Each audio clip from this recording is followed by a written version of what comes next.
Hello and welcome to Swamp Gas Gaming. Today I wanted to talk about the two worst rocket launchers in the game.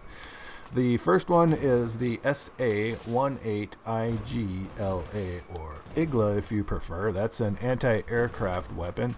And the other is an anti-armor weapon, the FGM-14B Javelin.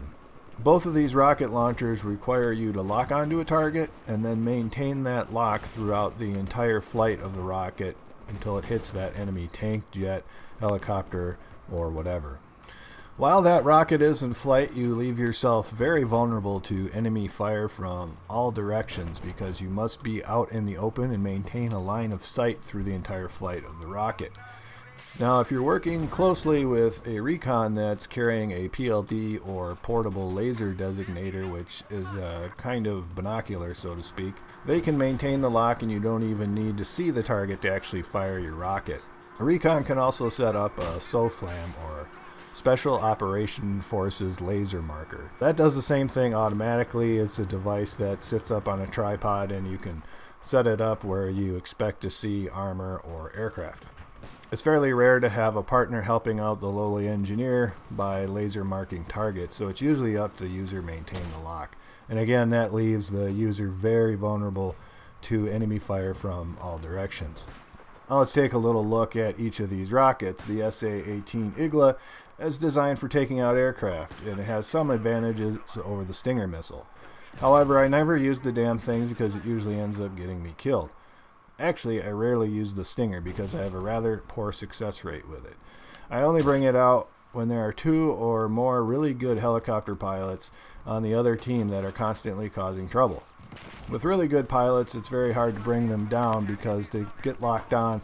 They'll often run for cover and then flare.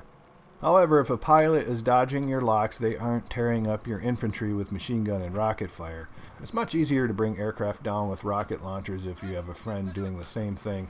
Really causes them a lot of trouble. The user of the FGM-14B Javelin cannot mark helicopters and jets, only land vehicles. The other major disadvantage of the Javelin is that it must be used against tanks, attack boats, etc., and never against infantry or buildings or other types of cover. Yet another problem with the Javelin is it can't be fired from inside buildings because the rocket rises up immediately after firing and will hit the ceiling. These are the reasons I never use the Javelin, and I would rather have the versatility of the small RPG, SHRA, or NBT Law rocket launchers.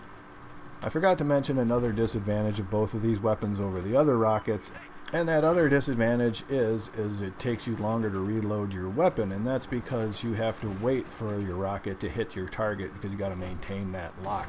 If you're shooting with something like the small RPG or the Law rockets, you can get about a quarter way through that reload animation if you're shooting at long range. If you've never used these damn rockets before, feel free to give them a try, but I think you will find, as I have, that there are many better choices out there for Battlefield 4. I hope you've enjoyed this little look at some of the worst rockets in the game, and if you've liked it, please give it a thumbs up and subscribe to the channel. Thanks for watching.